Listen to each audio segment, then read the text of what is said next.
Me llamo Laura Espartero, tengo 17 años y estudio cuarto de diversificación curricular en el Colegio Sagrado Corazón Carmelitas de Vitoria.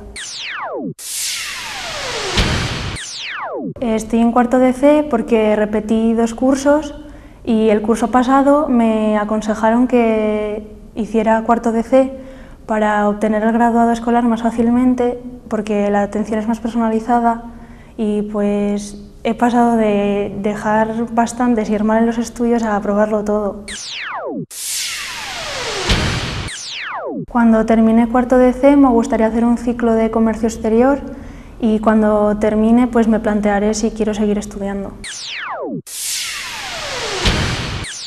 Los sacrificios que tengo que hacer son estudiar todos los días y algunos sábados quedarme sin salir, porque mi lema de este curso es el que algo quiere, algo le cuesta, y yo quiero el graduado escolar cueste lo que me cueste, y si tengo que estudiar todos los días lo voy a hacer y voy a ser constante.